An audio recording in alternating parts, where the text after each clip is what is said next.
నిన్ను ఏమాత్రమును విడవను, నిన్ను ఎన్నడను ఎడబాయను అని ఆయనయే చెప్పాను కదా. కాబట్టి ప్రభువు నాకు సహాయుడు, నేను భయపడను, నరమాత్రుడు నాకేమి చేయగలడు అని మంచి ధైర్యముతో చెప్పగలవారమై ఉన్నాము.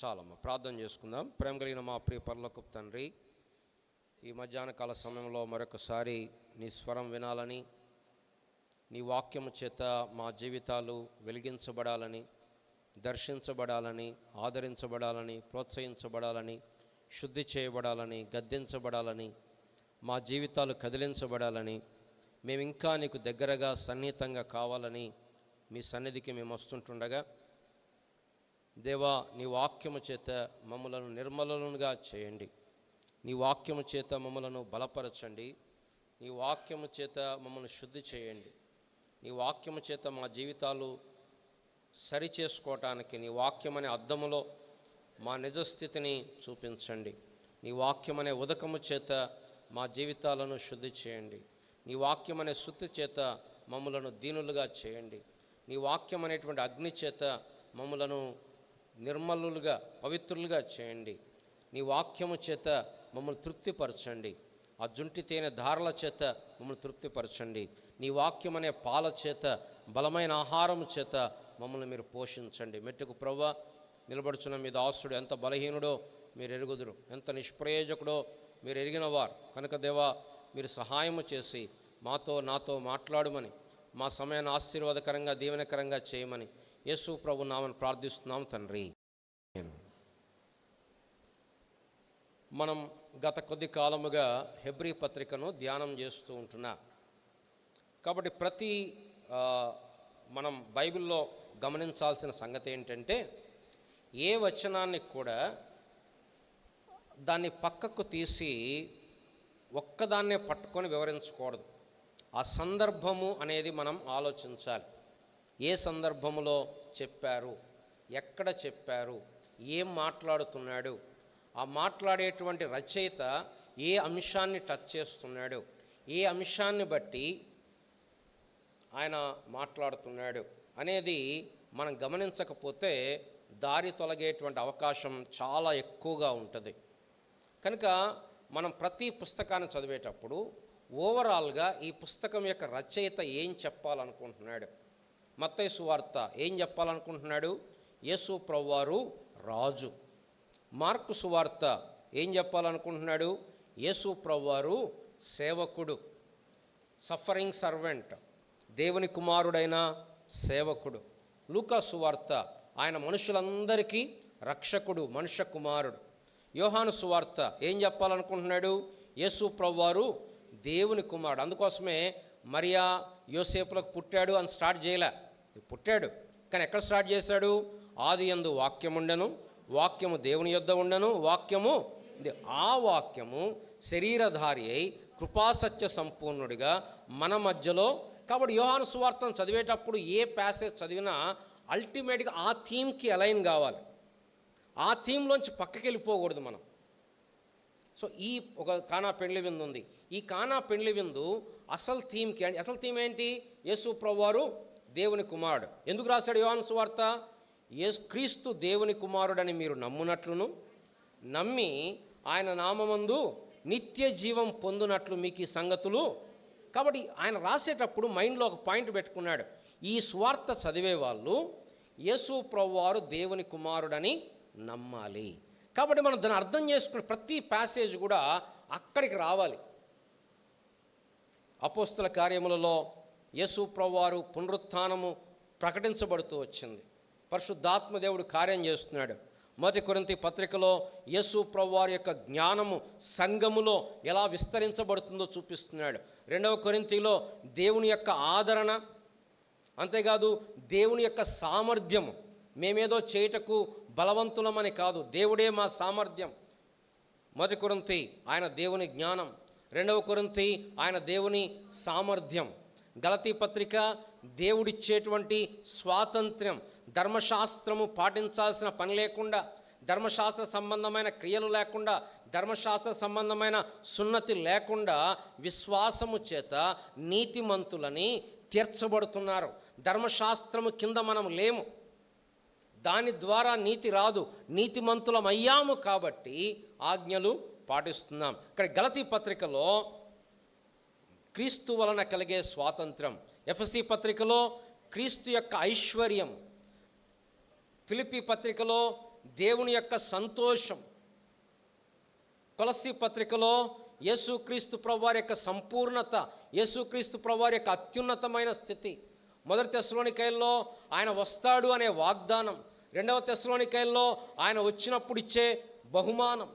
ఇలాగ ప్రతి పుస్తకానికి ఆ పుస్తకం మనం తరచుగా చదివినప్పుడు దానికి ఒక థీమ్ ఉంది. ఇప్పుడు హెబ్రీ పత్రిక థీమ్ ఏంటంటే యేసు ప్రభువారు శ్రేష్టమైన వాడు. అది హెబ్రీ పత్రిక థీమ్. హెబ్రీ పత్రిక థీమ్ ఏంటి? యేసుక్రీస్తు ప్రభువారు శ్రేష్టమైన వాడు. మొదటి అధ్యాయం ఆయన శ్రేష్టమైన వ్యక్తి, రెండవ అధ్యాయం గొప్ప రక్షణ ఇచ్చాడు, మానవ రూపంలో దాల్చాడు. కాబట్టి మొదటి 4 అధ్యాయాలు ఆయన శ్రేష్టమైన వ్యక్తి. దాని తర్వాత 5, 6, 7 అధ్యాయాలు లేకపోతే 8 కూడా కలుపుకోవచ్చు, ఆయన శ్రేష్టమైన యాజకుడు, అహరోను యాజకుల కంటే శ్రేష్టమైన యాజకుడు. దాని తర్వాత 9, 10 అధ్యాయాల్లో ఆయన శ్రేష్టమైన బలి అర్పించాడు, శ్రేష్టమైన గుడారములో సేవ చేస్తున్నాడు. కనుకనే 11వ అధ్యాయంలో శ్రేష్టమైన విశ్వాసం మనం కలిగి ఉన్నాం. 12వ అధ్యాయంలో శ్రేష్టమైన పరుగు. ఇక 13వ అధ్యాయంలోకి వచ్చేసరికి శ్రేష్టమైన జీవితం గురించి మాట్లాడుతున్నాడు. క్రైస్తవ జీవితం మాటలతోది కాదు. పౌలు గారు రాస్తాడు, దేవుని రాజ్యము మాటలతోటి కాదు, శక్తితో. కానీ క్రైస్తవ జీవితం చాలాసార్లు మాటలకు పరిమితం అయిపోయింది, ప్రసంగాలకు పరిమితం అయిపోయింది. ముఖ్యంగా నేటి దినాల్లో ప్రసంగాలు విపరీతంగా ఉన్నాయి, కానీ ప్రాక్టికల్గా వచ్చేసరికి ప్రేమ లేకపోతే క్రైస్తవ లక్షణాలు కనపడట్లేదు. ఈ హెబ్రీ ప్రజలు, హెబ్రీ సంఘస్థులు వాళ్ళు ఆల్రెడీ చాలా శ్రమల గుండా వెళ్ళినారు, చాలా ఇబ్బందుల గుండా ఉన్నారు, చాలా హింసల గుండా వెళ్తున్నారు. అందుకోసంగా వాళ్ళ డౌట్ వచ్చింది, ఏమని ఈ మార్గంలో ముందుకెళ్దామా వద్దా అని డౌట్ వస్తే వాళ్ళను ప్రోత్సహిస్తూ మీరు యేసు వైపు చూడండి, విశ్వాసానికి కర్తయు దాన్ని కొనసాగించేవాడైన యేసు వైపు చూడండి, కష్టాలు చూసి శ్రమలు చూసి వెనక్కు మళ్ళొద్దు, మరలా మోషే ధర్మశాస్త్రం వైపు వెళ్ళొద్దు, మరలా బలుల దగ్గరికి వెళ్ళొద్దు, మరలా యెరూషలేము దేవాలయానికి వెళ్ళి మళ్ళీ బలి అర్పించకండి. ఎందుకు? యేసు ప్రభువారు ఆల్రెడీ ఒక్కటే బలి అర్పించాడు, ఆ ఒక్కటే బలి మనల్ని సంపూర్ణముగా చేసింది. ఇప్పుడు అవన్నీ కొట్టివేయబడ్డాయి, అవన్నీ ఛాయ, యేసు ప్రభువారు నిజం, అవన్నీ ఉట్టి షాడో, యేసు ప్రభువారు నిజం. ఈయన హత్తుకోండి, ఈయన వైపు చూడండి, ఆయన మీద లక్ష్యం ఉంచండి, ఆయనను అనుసరించి నడుచుకోనండి అని చెప్తూ ఇక 13వ అధ్యాయానికి వచ్చేసరికి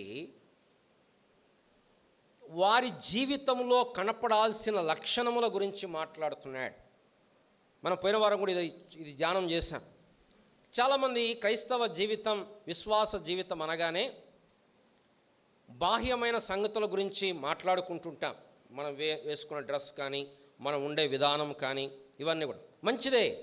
కానీ అవన్నీ ఎక్కడి నుంచి రావాలంటే మన లోపల ఉండే వైఖరి నుంచి రావాలి. మన నడవడిక ప్రాముఖ్యం, మన క్యారెక్టర్, మన కండక్ట్, మన మాట, మన నడత, మన క్రియలు, మన ఆలోచన విధానం చాలా ప్రాముఖ్యం. రక్షణ పొందాము అనేది కేవలం మాటలతో చెప్తే కుదరదు. మన జీవిత విధానం. ఒక వ్యక్తిని అడిగారు, ఒక మంచి బైబిల్ పండితుడిని, జాన్ మెకార్థర్ గారిని ఎవరో ఒక ఇంటర్వ్యూలో అడిగారు, ఏమంటే ఒక వ్యక్తి రక్షణ పొందాడు అంటే ఏంటి రుజువు? ఆయన అన్నాడు, మార్పు చెందిన జీవితం, మారిన జీవితం, అది రక్షణ పొందిన దానికి సాదృశ్యం. అదేదో ఆయన సొంతంగా చెప్పింది కాదు. ఎవడైనా క్రీస్తునందున్న యెడల వాడు నూతన సృష్టి, పాతవి గతించను, సమస్తమును క్రొత్తవాయను.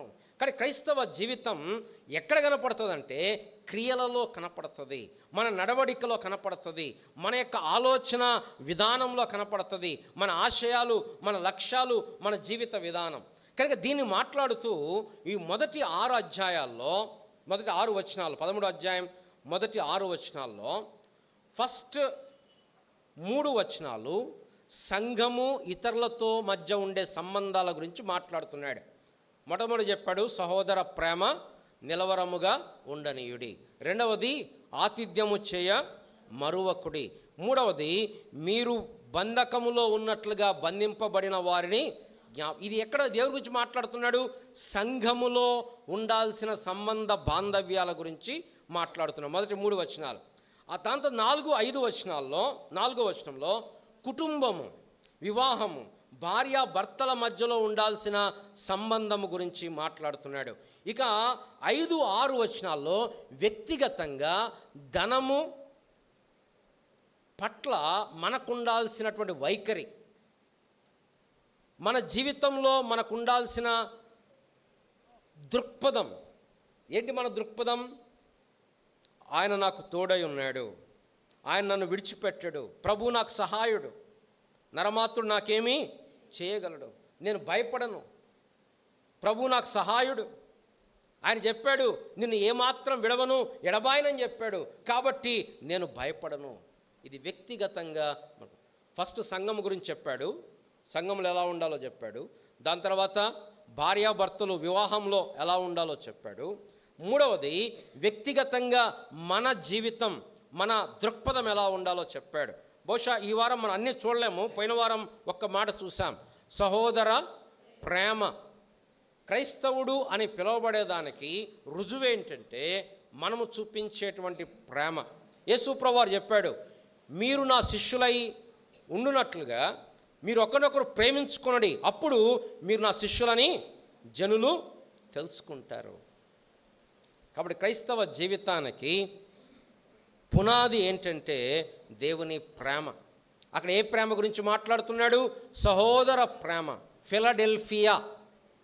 ఫిలియో అంటే ప్రేమ, సహోదర ప్రేమ. సంఘములో, దేవుని సంఘములో కనపడాల్సింది దేవుని ప్రేమ, సహోదర ప్రేమ.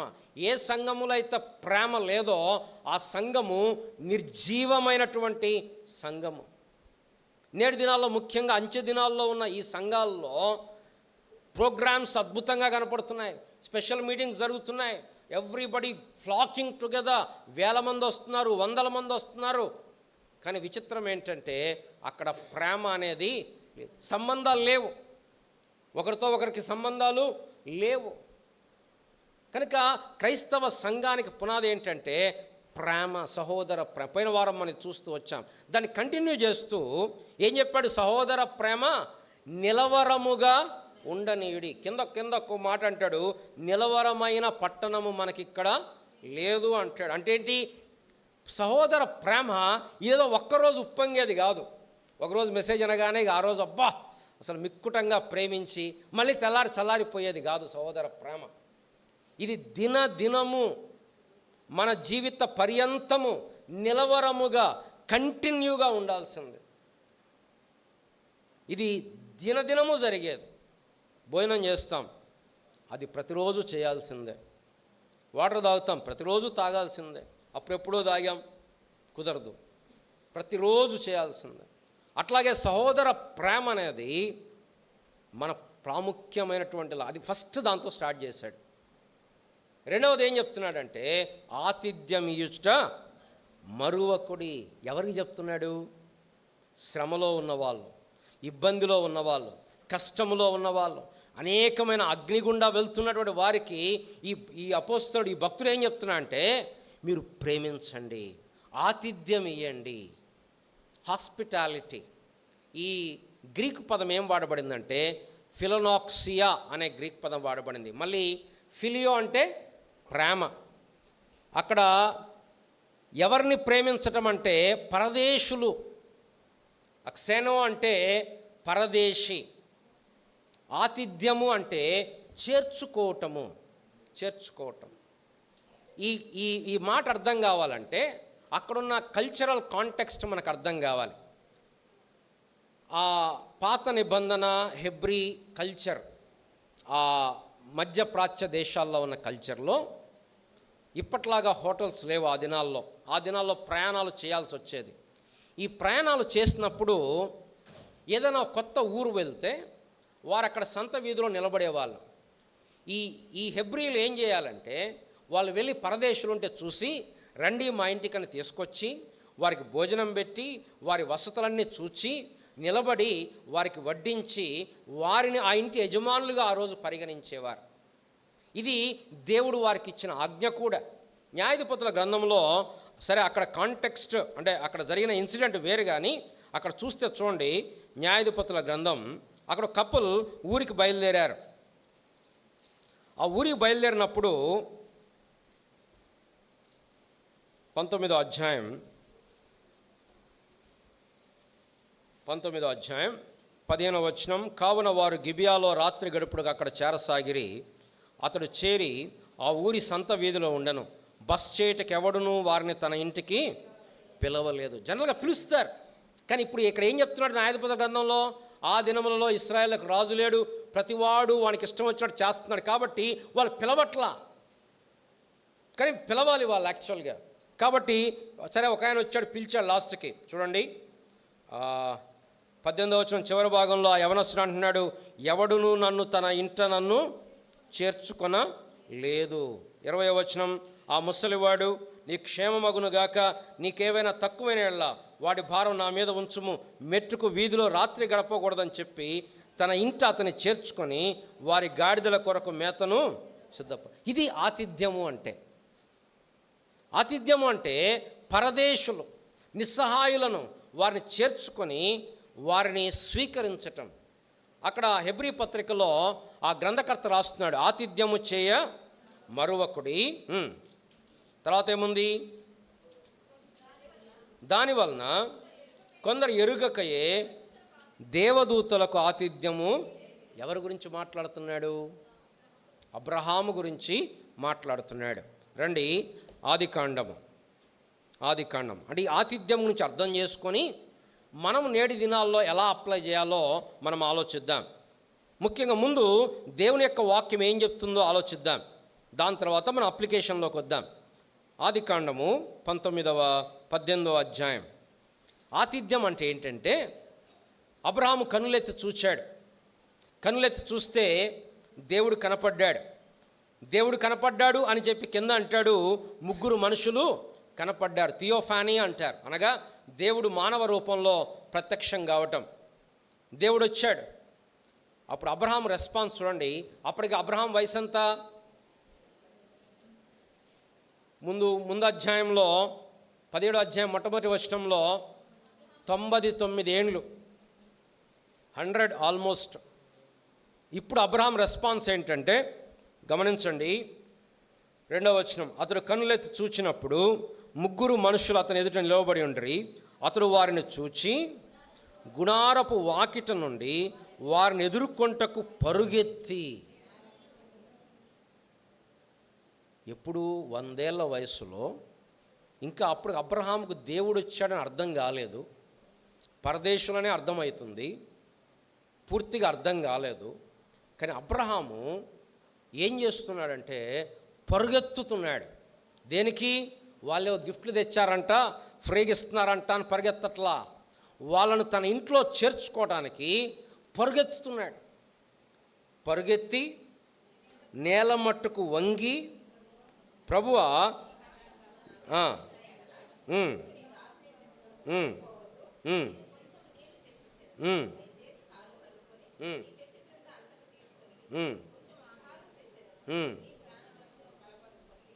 చాలా. కానీ అంటే అబ్రహాము యొక్క ఆతిథ్యము చూడండి.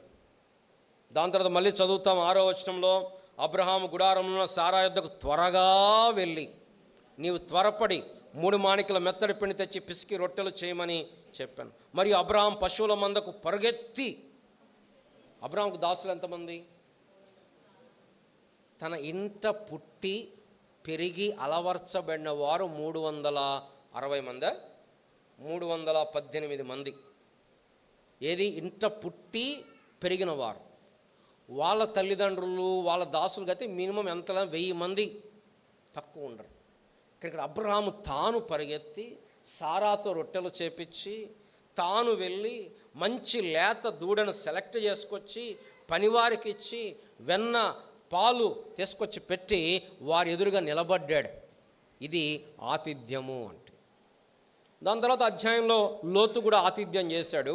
కాకపోతే లోతు దగ్గర అంత ఇంటెన్సిటీ కనపడదు. చూడండి, లోతు ఏం చేశాడు? లోతు వారిని చూచి, 19వ అధ్యాయం, లోతు వారిని చూచి లేచి సాష్టాంగ నమస్కారము చేసి, చాలా కానీ లోతు కూడా అలానే చేశాడు. కానీ అబ్రాహాములాగా పరిగెత్తుకొని వెళ్ళి, త్వరగా వెళ్ళి ఇంట్లో చెప్పి అవన్నీ చేసినాయి. ఇక్కడ పొంగని రొట్టెలు గాల్చాడు అని ఉంది, మరి లేత దూడం గాల్చాడో లేదో మనకు తెలియదు. మొత్తానికి అయితే విందైతే చేశాడు. ఇక్కడ ఇది ఆతిథ్యం అంటే.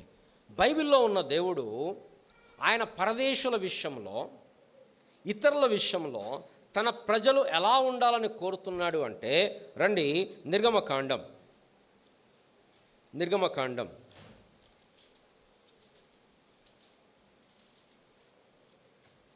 22వ అధ్యాయం, నిర్గమకాండం 22వ అధ్యాయం, పరదేశుల విషయంలో 21వ వచనం, పరదేశిని విసిగింపవద్దు, బాధింపవద్దు, మీరు ఐగుప్తు దేశంలో పరదేశులై ఉంటారు కదా, విధవరాండ్లనైనను దిక్కులేని పిల్లలనైనా బాధ పెట్టకూడదు, వారిని చేత ఏ విధముగానైనాను బాధ నుండి నాకు మొరపెట్టిన ఎడల నేను నిశ్చయముగా వారి మొరను విందును. God is more concerned about the strangers, పరదేశులు, వారి గురించి ప్రత్యేకమైన ఆజ్ఞలు ఇచ్చాడు. 23వ అధ్యాయం 9వ వచనం, 23:9, పరదేశిని బాధింపకూడదు, పరదేశి మనసు ఎట్లుండునో మీరు ఎరుగుదురు కదా, ఐగుప్తు దేశంలో పరదేశులై ఉంటరి. లేవియకాండం 19వ అధ్యాయం, లేవియకాండం 19వ అధ్యాయం 34వ వచనం,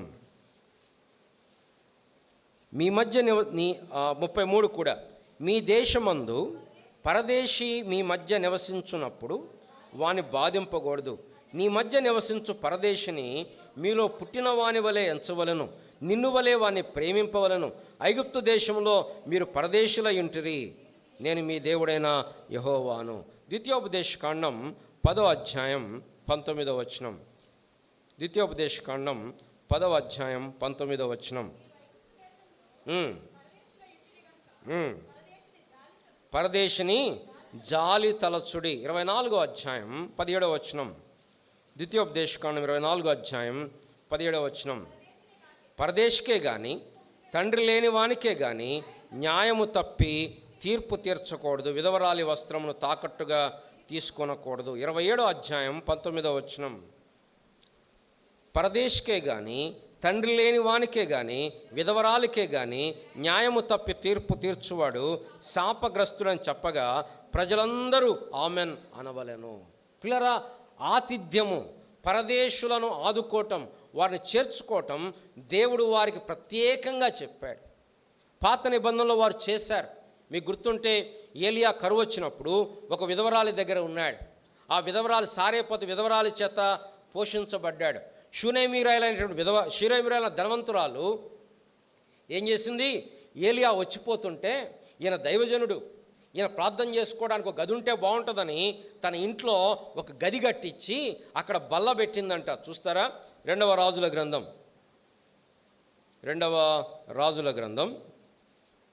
4వ అధ్యాయం 8వ వచనం, ఒక దినమందు ఎలీషా పోగా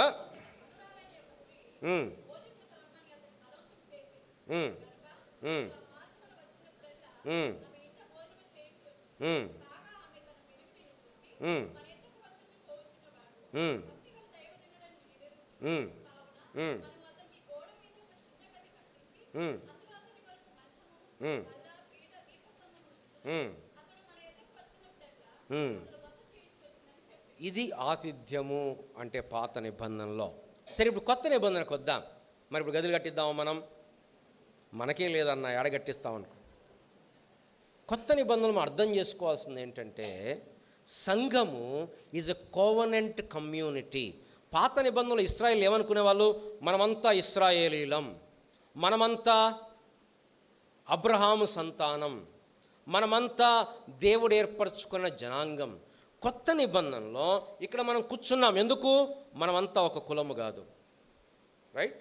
మనమంతా తెలుగు వాళ్ళమని కాదు, మనమంతా ఒక ప్రాంతం అని కాదు, మనమంతా ఒక భాషని కాదు, మనమంతా ఒక బ్యాక్గ్రౌండ్ అని కాదు, మనమంతా చదువుకున్న వాళ్ళం అని కాదు కదా. నేడు దినాలు ఏమైనా సెగ్రిగేషన్ అయిపోయింది కదా, ఎక్కడ గేటెడ్ కమ్యూనిటీ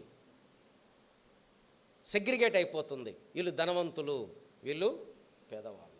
ఆ గేటెడ్ కమ్యూనిటీలో కూడా ఇప్పుడు కొత్తగా ఏమొచ్చినాయి, ఫలానా కులానికి సంబంధించిన గేటెడ్ కమ్యూనిటీ. ప్రజలు ఏమైపోతున్నారు, సెగ్రిగేట్ అయిపోతున్నారు. కానీ సంఘము ఇక్కడ మనం వచ్చింది ఎందుకు అంటే, యేసుక్రీస్తు ప్రభువారి రక్తము చేత కడగబడిన, కొనబడిన, విమోచించబడిన జనాంగం అని వచ్చాం. మన హెబ్రోన్ బ్యాక్గ్రౌండ్ అని రాలా. That is not the issue. యేసు ప్రభువారి రక్తము చేత కొనబడి, కడగబడి, తిరిగి జన్మించిన పిల్లలముగా సంఘములో మనం కూడుకున్నాం. ఇది నిబంధన, ఇది మీ కొరకై కార్చబడిన నిబంధన రక్తము. ఈ సంఘం అనేది నిబంధన. ఒకటే శరీరము, ఒక్కటే వధువు, ఆయన శరీరము, మనం అంగములం. ఆయన దేవాలయము, మనం దాంట్లో యాజకులం. ఆయన పెండ్లి కుమార్తె ఈ సంఘము, ఇది ఆయన దేవాలయము. ఇది మనం ఎరిగినప్పుడు ఈ సంఘములో ప్రాముఖ్యమైన బాధ్యత ఏంటంటే మనం ప్రేమను కనపరచటం. ఎందుకు ప్రేమించటం? అవతల మంచోళ్ళని కాదు, అవతల మనకి పొగిడారని కాదు, అవతల మనల్ని మెచ్చుకున్నారని కాదు, మన విషయంలో బాగున్నారని కాదు. ప్రభువును బట్టి, ప్రభువు రక్తము చేత కొనబడిన వారు కాబట్టి. మీకు గుర్తుంటే యేసు ప్రభువారి దగ్గరికి అనేక మంది కూడుతుంటే ఒక వ్యక్తి వచ్చి అన్నారు, అయ్యా నీ తల్లి, నీ సహోదరులు వెలుపల ఉన్నారు అంటే ఆయన అన్నాడు, ఎవరు నా తల్లి, ఎవరు నా సహోదరులు? నా తండ్రి చిత్తము చొప్పున చేయువాడే నా తల్లియు నా సహోదరులు అని అన్నాడు. కాబట్టి దేవుని పిల్లలముగా నువ్వు నేను, సంఘం అనేది ఆప్షనల్ కాదు, ఇది దేవుని యొక్క ప్రణాళిక. పాత నిబంధనలో ఇశ్రాయేలు దేవుని ప్రజలు, కొత్త నిబంధనలో సంఘము. We are all bound by the blood of Lord Jesus Christ. ఈ సంఘములో ఉండవలసింది ఏంటంటే ప్రేమ, ఆతిథ్యము, బంధింపబడిన వారిని జ్ఞాపకం చేసుకోవటం. ఈ 3 విషయాలు గుర్తుపెట్టుకుందాం. సహోదర ప్రేమ, ఆతిథ్యము, బంధింపబడిన వారిని. ఏంటి ఆతిథ్యం అంటే? మన గృహములోకి ఇతరులను చేర్చుకోవటం, మన గృహంలోకి ఇతరులను ఆహ్వానించటం, మనకున్న దాంట్లో, మనకున్న కొద్దిదైనా పెద్దదైనా మనకున్న దాంట్లో ఇతరులకు పాలివ్వటం. లూదియా అపోస్తలుడైన పౌలు గారిని ఏం చేసింది? ఏం రాయబడింది అక్కడ? రండి, అపోస్తల కార్యములు 16వ అధ్యాయం. అపోస్తల కార్యములు 16వ అధ్యాయం. అప్పుడు లూదియాను దైవభక్తి కలిగిన స్త్రీ, ఎన్నో వచనం ఉన్నానా?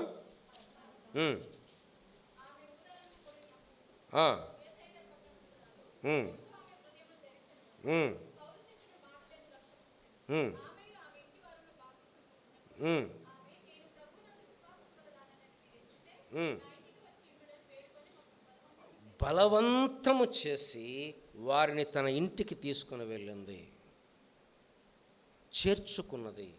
అపోస్తల కార్యములు 18వ అధ్యాయంలో అపోల్లో అనేటువంటి ఒక విద్వాంసుడు ఉన్నాడు. ఆయనకు లేఖనాలు బాగా తెలుసు, కానీ ఆయన యోహాను బాప్తిసం గురించి తెలుసుకున్నాడు. యేసు ప్రభు గురించి సంగతులు పెద్దగా తెలియదు. అప్పుడు ఏం చేశారు అంటే, ప్రిస్కిల్లా అకుల 18వ అధ్యాయం 26వ వచనం, ప్రిస్కిల్లా అకుల విని అతన్ని చేర్చుకొని, ఆ మాట గమనించండి, చేర్చుకొని. అపోస్తల కార్యముల్లో మనం చదువుతాం, పేతురు గారిని కూడా ఎక్కడ చేర్చుకున్నాడు?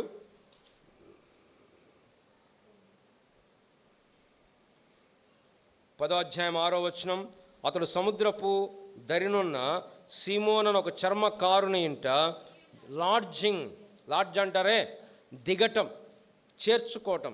యోహాను భక్తుడు రాస్తాడు, యోహాను 2వ పత్రిక గాయి గురించి రాస్తాడు.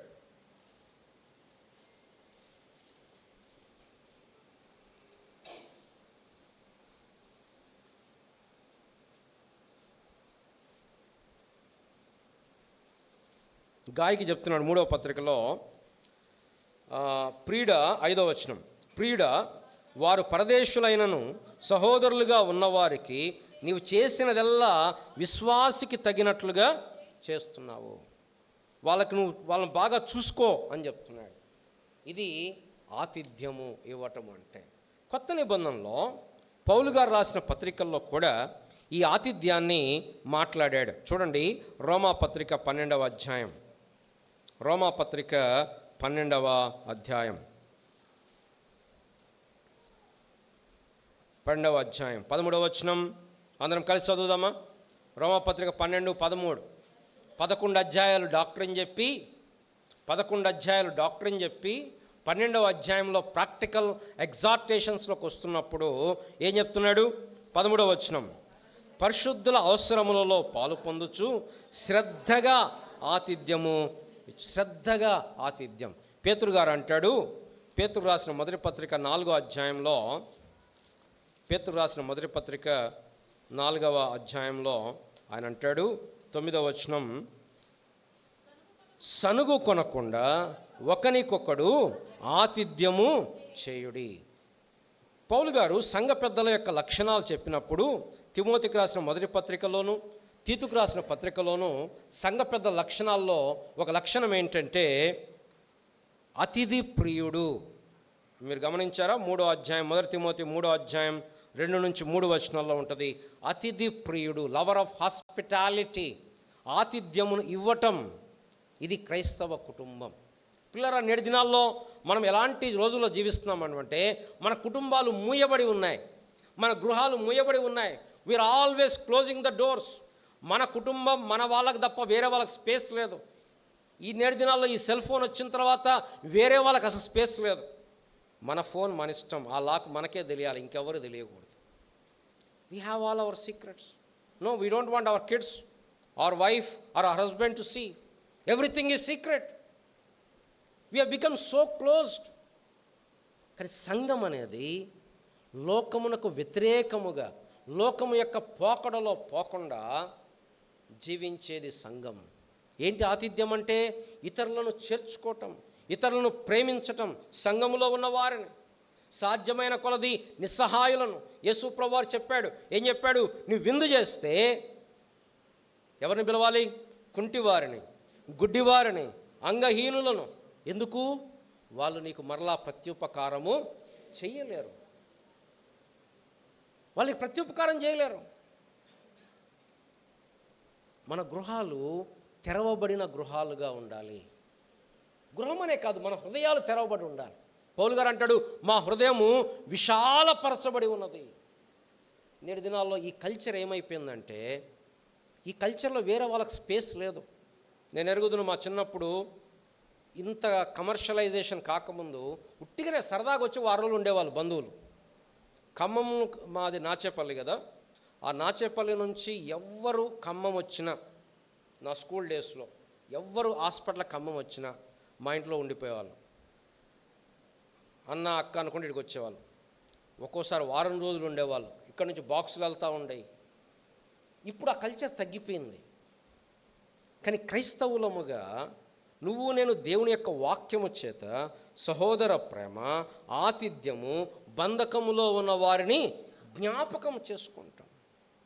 అంటే ఇక్కడ కాన్సెప్ట్ ఏంటంటే ఇతరులను చేర్చుకోవటం, ఇతరుల అవసరతను గమనించటం, ఇతరుల అక్కరతను గమనించటం. మనం సంతోషంలో ఉన్నాం, ఇతరులతో పాలు పొందుదాం. మనం ఒక్కలమే కాదు, నా జీతం నా కొరకు. పోయిన వారం ఒక వచనం చదివాం, ధనవంతులైన వాడు తమ ధనములో ఇతరులకు పాలిచ్చువారు. నాది అనేది క్రైస్తవ లక్షణం కాదు. నా దాంట్లో ఇతరులకి పాలివ్వాలి. నాకున్నది కొద్దిదే కావచ్చు. చాలాసార్లు మన ఎక్స్క్యూజ్ ఏంటి? నాకే సరిపోవట్లేదన్న, ఏం పెట్టాను నేను. ఎప్పుడు సరిపోద్ది? ఎంతైతే సరిపోద్ది? లెక్కేద్దా, ఎంతైతే సరిపోద్ది? దానికి లేదు, ఎంతైనా సరిపోయేది లేదు. అది ఎంతైనా సరిపోయిన అవసరాలు ఉంటూనే ఉంటాయి.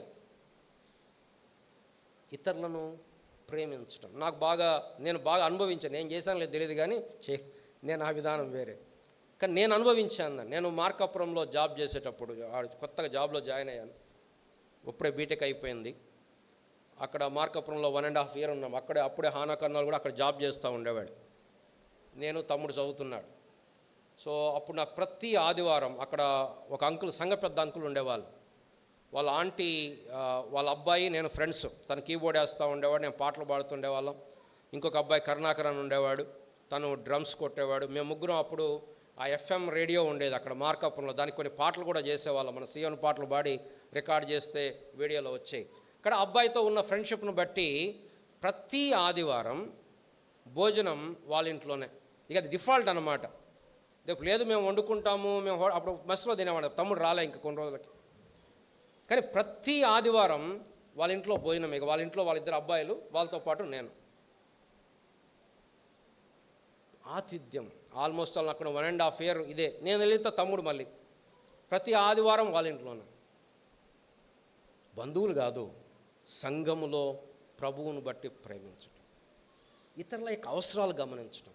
ఒకసారి నేను తార్నాక హోరేబ్లో నేను అప్పుడు బీటెక్ చదువుతున్నాను. ఆ సంఘంలో ఇట్లనే పరిచర్య అంటే చాపలేయటం ఇవన్నీ చేసుకుంటూ ఉండేవాడిని.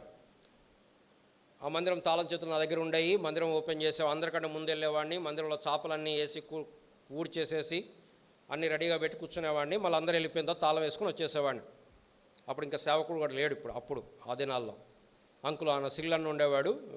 ఇప్పుడు ఆ రోజుల్లో కొంచెం నాన్న జాబ్ కొంచెం ఇబ్బందిలో ఉంది. ప్రార్థన చేస్తున్నారు బల దగ్గర, ఇట్లా జాన్ బాబు వాళ్ళ ఫాదర్ వాళ్ళ జాబ్ కొంచెం ఇబ్బంది ఉంది. అది అయిపోయిన వెంటనే అక్కడ ఒక ఆంటీ ఉండదు, కనకవల్లి ఆంటీ అని, ఆ మహిమలో చేర్చబడ్డారు. అయిపోయిన అదంటే కొంత అమౌంట్ తీసుకొచ్చి నా చేతిలో పెట్టింది. నాకు అసలు పెద్దగా పరిచయం కూడా లేదు, చిన్నపిల్లవాడిని. అయ్యా ఎవరో ప్రార్థన చేశారు మీ ఇంటి గురించి, మీ గురించి కొంత అమౌంట్ తీసుకొచ్చి నా చేతిలో పెట్టి ఇది అవసరాలకు వాడుకో అని చెప్పారు. నాకు అది ఏం అర్థం కాల. ఇదేంటంటే ఆతిథ్యం ఇవ్వటం. పిల్లరా, మన క్రైస్తవ జీవితంలో మనకి ఎంత ఉన్నా సరే, కొద్దిగా ఉందా ఎక్కువ ఉందా కాదు, ఆతిథ్యం ఇవ్వటం, ఇతరులను ఆహ్వానించటం. అప్పుడప్పుడు దైవ సేవకులు వస్తుంటారు మన దగ్గర, స్వామన్న లాంటి వాళ్ళని ఆహ్వానించటం, భోజనానికి పిలవటం, వారికి అవసరతలు తెలుసుకోవటం, వారికి సహాయం చేయగలిగింది సహాయం చేయటం, మన ఇంటికి వచ్చిన దైవ సేవకులను ప్రేమించటం. ఇది ఆతిథ్యం. కేవలం మళ్ళీ ఇదొక కేవలం ఎట్లా ఉందంటే కేవలం ప్రేమంతా దైవ సేవకుల మీదనే. ఇక మిగతా ఈ ప్రేమ తగ్గిపోయింది. ఇది కష్టం. ఇది ఒక్కల మీద కేంద్రీకరించకూడదు, ఒకరినొకరు ప్రేమించటం. ఆతిథ్యము చేయ మరువకుడి, మరచిపోకండి. మన గృహాలు తెరవబడిన గృహాలుగా ఉండాలి. పిలుద్దాం, ఇతరులను పిలుద్దాం. ఒక్కోసారి రక్షణ లేని వారిని పిలుద్దాం, పిలిచి సువార్త చెప్దాం. లేకపోతే వారిని ప్రేమిద్దాం. మనం బట్టలు కొనుక్కుంటాం, ఒక జత మనకి ఎవరికో తెలిసిన వాళ్ళు కొనిద్దాం. ఇది క్రైస్తవ జీవితం. ఎవరు కష్టాల్లో ఉన్నవాళ్ళు, శ్రమల్లో ఉన్నవారు, వీరి గురించి రాయబడుతుంది. బంధించబడిన వారిని జ్ఞాపకం చేసుకొనుడి. రండి, వాళ్ళు ఆల్రెడీ చేస్తున్నారు ఆ మాట. చూడండి, ఎబ్రీ పత్రిక 11వ అధ్యాయం 32వ వచనం. అయితే మీరు వెలిగింపబడిన మీదట శ్రమలతో కూడిన గొప్ప పోరాటము సహించిన పూర్వపు దినములు జ్ఞాపకము చేసుకొనుడి.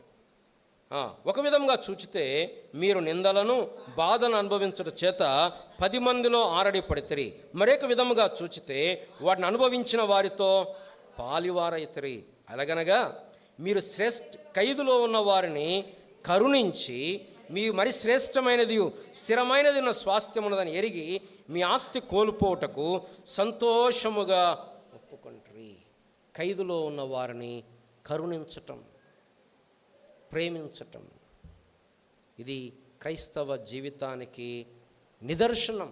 ఇంకో మాటలో చెప్పాలంటే 13వ అధ్యాయం ఏమనొచ్చు అంటే క్రైస్తవ జీవితానికి రుజువులు, దేవుని పిల్లల జీవితానికి రుజువులు. ఏంటది? 3 చూస్తున్నాం. ఒకటి సహోదర ప్రేమ. పోయిన వారం ఆల్రెడీ మనం చూసాం. ప్రేమ లేనివాడు ఆయన వాడు కాడు. ప్రేమ లేనివాడు చీకట్లో నడుస్తున్నాడు. ప్రేమ లేనివాడు దేవుణ్ణి ఎరగనివాడు. ప్రేమ లేనివాడు దేవుని సంబంధి కాడు. ప్రేమ లేనివాడు మరణమందే నిలిచి ఉన్నాడు. ప్రేమ లేనివాడు నరహంతకుడు. గ్రూప్లో టేబుల్ కూడా పెట్టుకున్నాం. ప్రేమ కలిగి ఉంటే ఏమై ఉన్నాడు, ప్రేమ లేనివాడు ఏమై ఉన్నాడు. ఇది మొట్టమొదటి లక్షణం. రెండవది ఆతిథ్యం ఇవ్వటం. మూడవది ఖైదులో ఉన్న వారిని జ్ఞాపకం చేసుకోవటం. ఇదే సమయంలో ఒక గొప్ప పోకడ జాగ్రత్త పడాల్సింది ఏంటంటే, మనం 5 రూపాయలు పనిచేసి 15 రూపాయలు ప్రచారం చేసుకోవడం చేయకూడదు. నేటి దినాల్లో జరుగుతుంది అది.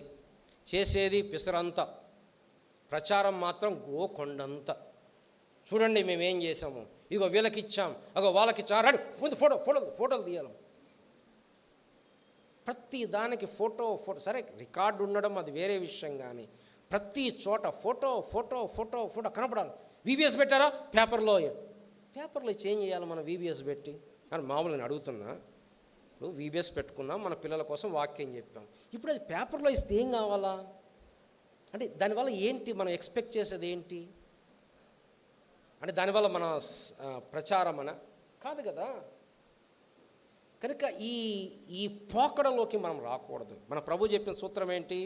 నువ్వు కుడి చేత్తో ఇచ్చేది ఎడమ చేతికి తెలియదు. ఎందుకు? రహస్యమందు చూచు నీ తండ్రి. పిల్లరా, నేను ముగిచ్చేస్తాను. మొట్టమొదటి విషయం, మనమంతా ఒక కమ్యూనిటీ, కోవనెంట్ కమ్యూనిటీ, నిబంధన ప్రజలము. ఇక్కడ కూర్చున్న వాళ్ళు రక్షణ పొందకపోతే, మారు మనసు పొందకపోతే, ఒకవేళ నువ్వు బాహ్యంగా వచ్చి ఉండవచ్చు, సంఘానికి వస్తుండవచ్చు, కానీ రక్షణ పొందకపోతే ఈ సంఘములో నీవు భాగము కాదు. ఒకవేళ వస్తుండొచ్చు, వచ్చి వెళ్తుండొచ్చు, కొన్ని పనులలో పాలు పొందొచ్చు, కానీ రక్షణ మారు మనసు లేకపోతే సంఘములో భాగము కాదు. రక్షణ చేత, యేసు ప్రభువు రక్తము చేత కొనబడిన సంఘములో మనం భాగమైనప్పుడు, ఆ భాగములో ఒక శరీరములో అంగములుగా, ఆయన పొలములో పనివారముగా, ఆయన దాసులముగా, ఆయన యొక్క పెండ్లి వధువులో భాగముగా మన బాధ్యత 3 విషయాలు. సహోదర ప్రేమ, ఫిలడెల్ఫియా. రెండవది ఫిలోనాక్సియా, ఆతిథ్యము చేయట. కొంతమంది తెలియకనే దేవదూతలకు ఆతిథ్యం చేశారంట. ఒక వచనం చదివి మనం ముగిద్దాం. మత్తయి సువార్త 25వ అధ్యాయం. ఏముంది అక్కడ? ఏముంది మత్తయి సువార్త 25వ అధ్యాయంలో? 10 మంది బుద్ధిగల కన్యకలు, బుద్ధి లేని కన్యకలు. దాని తర్వాత తలాంతుల ఉపమానం. ఒకరికి 5 తలాంతులు, ఒకరికి 2 తలాంతులు, ఒకరికి 1 తలాంతు. దాని తర్వాత తీర్పు తీరుస్తున్నాడు. ఏం తీర్పు తీరుస్తున్నాడు? రండి, మత్తయి సువార్త 25వ అధ్యాయం. 25వ అధ్యాయం 20. తన కుడివైపు ఉన్నవారిని, కుడివైపు గొర్రెలు, ఎడంవైపు మేకలు నిలవబెట్టాడు. ఇప్పుడు కుడివైపు ఉన్నవారు చూసి అంటున్నాడు 34వ వచనం, నా తండ్రి చేత ఆశీర్వదించబడిన వారులారా రండి, లోకం పుట్టింది మొదలుకొని మీ కొరకు సిద్ధపరచబడిన రాజ్యం స్వతంత్రించుకొనిరి. నేను ఆకలిగా ఉంటిని, మీరు నాకు భోజనం పెట్టితిరి. దప్పిగొంటిని, నాకు దాహం ఇచ్చితిరి. పరదేశిన ఇంటిని, నన్ను చేర్చుకుంటురి. దిగంబరనై ఉంటిని, నాకు బట్టలు ఇచ్చితిరి. రోగినై ఉంటిని, నన్ను చూడవచ్చుతిరి. చెరసాల్లో ఉంటిని. బహుశా మరి హెబ్రీ ప్రతి గంధకర్త ఈ వచనాలు ఇన్స్పైర్గా చేసుకున్నాడో మనకు తెలియదు. ఇవన్నీ అక్కడ రాస్తున్నాడు. ఇదే కదా ఆతిథ్యం అంటే. భోజనం లేదు, భోజనం పెట్టారు. దప్పిగొన్నారు, దాహం ఇచ్చారు. పరదేశిని, ఇల్లు ఉండటానికి ఇల్లు లేదు, షెల్టర్ లేదు, చేర్చుకున్నారు. దిగంబరిన ఇంటిని బట్టలు ఇచ్చారు. రోగిన ఇంటిని చూడవచ్చుతిరి. చెరసాల్లో ఉంటిని చూడవచ్చు. కొంతమంది ఉన్నారు ఎడం వైపున ఉన్నారు కదా, వాళ్ళతో అంటున్నారు, వాళ్ళతో ప్రభు అంటున్నాడు, ఏమంటున్నాడు? కాదమ్మా, ముందు ఆ ఎడం వైపున ఏమంటున్నా అంటే 42వ వచనం, నేను ఆకలిగా ఉంటిని, మీరు నాకు భోజనం పెట్టలేదు. దప్పిగొంటిని, మీరు నాకు దాహం వేయలేదు. పరదేశిన ఇంటిని, మీరు నన్ను చేర్చుకోలేదు. దిగంబరన ఇంటిని, మీరు నాకు బట్టలు వేయలేదు. రోగిన ఇంటిని, చెరసాల్లో ఉంటిని, మీరు నన్ను చూడ రాలేదు. అప్పుడు వాళ్ళిద్దరు ప్రశ్న ఏంటంటే, నువ్వు ఎప్పుడు వచ్చావు ప్రభా? నువ్వు ఎప్పుడు వచ్చావు? నువ్వెప్పుడు ఆకలిగా ఉన్నావు? నువ్వెప్పుడు దప్పిగొన్నావు? నువ్వెప్పుడు దిగంబరిగా ఉన్నావు? నువ్వెప్పుడు చెరసాల్లో ఉన్నావు? మేము ఎప్పుడు చూడలేదు. నేను నువ్వు చూస్తే భలే ఉన్నావు ప్రభా, నేను రేమండ్ సూట్ కుట్టిద్దాను నువ్వు కనబడితే. బిర్యానీ తెప్పించావాడిని ప్రభా జొమాటోలో, ఆయన నువ్వు ఎప్పుడు రాలేదే. ప్రభు చెప్పిన ఆన్సర్ ఏంటంటే, ఆ మాట చదువుదామా? 40వ వచనం. అందుకు రాజు 40వ వచనం, అందుకు రాజు మిక్కిలి అల్పులైన ఈ నా సహోదరులలో ఒకనికి మీరు చేసితిరి గనుక నాకు చేసితిరి. ఇది క్రైస్తవ జీవితం. మిక్కిలి అల్పులు. క్రైస్తవ జీవితం మనం 10 రూపాయలు పెట్టాం 20 రూపాయలు వచ్చాయి అనే జీవితం కాదు. ఇది అవతల వాళ్ళు హెల్ప్ చేయలేరు అనుకున్నప్పుడు చేసే జీవితం. మిక్కిలి అల్పులైన నా సహోదరులు. ఎవరు సహోదరులు? సంఘములో ఉన్నవారు, దేవుని బిడ్డలు, నిస్సహాయులు, పరదేశులు. వారికి చేయటం దేవుని. మన మోటివేషన్ ఏంటి? మన ప్రభువు ప్రతిఫలం ఇస్తాడు. ప్రతిఫలం గురించి కూడా కాదు, ఇది దేవుడు చెప్పిన పాత నిబంధనలో వారికి ఆజ్ఞ ఇచ్చాడు. కొత్త నిబంధనలో కూడా ఆ తీర్పు విషయంలో ఏం చెప్తున్నా అంటే, ఇదిగో వారి క్రియలు. యోహాను సువార్త చదువుతాం. తనకు ఈ లోకపు జీవనోపాధి కలిగి ఉండి తన సహోదరునికి చూడండి లేమి కలిగి ఉండడం చూచి, యోహాను పత్రిక 1వ అధ్యాయం 17వ వచనం 3:17, ఈ లోకపు జీవనోపాధి కలవాడై ఉండి తన సహోదరునికి లేమి కలుగుట చూచి అతని ఎంత మాత్రము కనికరం చూపని వాని యందు దేవుని ప్రేమ ఎలాగు నిలుచును? యాకోబు పత్రిక 2వ అధ్యాయం 15వ వచనం, సహోదరుడైనను, ఆ మాటను సహోదరుడు సహోదరులు సహోదరుడైనను సహోదరి అయినను దిగంబరులై ఆనాటికి భోజనము లేక ఉన్నప్పుడు మీలో ఎవడైనా శరీరంలో కావలసిన వాటిని ఇక సమాధానముగా వెల్లుడి, చలి కాచుకోండి, తృప్తి పొందని చెప్పిన ఏమీ. ఎవరు చెప్తున్నాడు ఇది? సేవకులకా, పాస్టర్స్కా? కాదు. మనం చాలాసార్లు అనుకుంటే అన్న వెళ్తాడులే, అన్న వాళ్ళకి ప్రార్థన చేస్తా, అట్లా లేదు. ఇప్పుడు మన దగ్గరకు సూరన్న వీళ్ళు వస్తున్నారు కదా. మా చిన్నప్పుడు మేము ఎరుగుదుము. తిమోతి అంకుల్ పెద్దగా ఉండేవాడు కాదు, ఆయన ప్రీచర్ కాబట్టి ఆయన ఎప్పుడు ఆల్మోస్ట్ ఆల్ మంత్లో 3 సండేలు ఆయన బయటే ఉండేవాడు. ఓన్లీ ఒక్క సండే కనపడేవాడు మాకు నెలకు ఒక్కసారి. ఇక ఈ ఎవ్వరు బాగలేదన్న ఈ సూరన్న వీళ్ళు ఆఫీస్ నుంచి రావటం, వైరా నుంచి రావటం, సైకిల్లే, పెద్ద సైకిల్ ఒకటి ఉండేది. ఆ సైకిల్ వేసుకొని ఇక ఇంటికి కూడా పోయేది లేదు. ఎవరు బాగలేరు, నాన్న, సూరన్న వీళ్ళందరి పరిచర్య ఏంటంటే, ఎవరికి బాగలేదంటే వాళ్ళ ఇంటికి వెళ్ళటం, లేకపోతే ఎవరికైనా అక్కరత్తులు ఉంటే వాళ్ళ దగ్గరికి వెళ్ళటం. ఇది ఒక్కళ్ళు చేసేది కాదు, ఇది దేవుని సంఘం. కనుక 3 విషయాలు దేవుని పిల్లలుగా జీవించటానికి: సహోదర ప్రేమ, ఆతిథ్యము, బంధకములో ఉన్న వారిని జ్ఞాపకం చేసుకోవటం. ఇది శ్రేష్టమైన జీవితం. రండి ప్రార్థన చేసుకుందాం. ప్రేమ కలిగిన మా ప్రియ పరలోకపు తండ్రి, ఈ యొక్క మధ్యాహ్న కాల సమయంలో నీ సన్నిధికి వచ్చి ప్రార్థించడానికి, నీ వాక్యము చేత మమ్మల్ని దర్శిస్తూ వచ్చినందుకు వందనాలు, స్తోత్రాలు. శ్రేష్టమైన జీవితం అనేది దేవుని రాజ్యం మాటలతో కాదు కానీ ఇది క్రియలతోటి కూడినది. మా క్రైస్తవ జీవితం మాటలతో కాకుండా ప్రభువా, మా నడవడిక, మా ఆలోచన, మా జీవిత విధానం, ముఖ్యంగా దేవుని సంఘములో జీవిస్తున్న మేము మా తోటి సహోదరుల పట్ల బాధ్యత, పట్టింపు, ప్రేమ, శ్రద్ధ కలిగిన వారముగా జీవించున్నట్లుగా కృప చూపించండి. అవతల వాళ్ళు మంచోళ్ళో లేకపోతే రెస్పాండ్ అయ్యారు అని కాకుండా దేవుని ప్రేమను బట్టి మాకు సమయము దొరికిన కొలది మరి విశేషముగా విశ్వాస గృహంలో చేరిన వారి పట్ల ప్రేమ చూపించటానికి, అలయక మేలు చేయటానికి, యాక్టివ్గా ఎక్కడ మేము ప్రేమ చూపించడానికి అవకాశం దొరుకుతుంది, ఎక్కడ అవసరత ఉంది, ఎక్కడ అక్కరత ఉందని ప్రొయాక్టివ్గా మేము ఎదగడానికి మీరు మాకు సహాయం చేయండి, కృప చూపించండి. మా జీవితం మా కొరకు మాత్రమే కాక, మా జీవితం మా ఆదాయం మా కొరకు మాత్రమే కాక, ఇతరులకు పాలిచ్చేవారముగా, ఇతరుల అవసరతలు, అక్కరతలు గమనించేవారముగా మీరు మమ్మల్ని చేయండి, కృప చూపించండి. ఇది ప్రాక్టికల్గా ఎంతో అవసరమైన విషయం కనుక మా హృదయాలు ఈ విషయంలో పట్టింపు కలిగి జీవించిన కృప చూపించమని యేసు ప్రభువు నామమున ప్రార్థిస్తున్నాం తండ్రి.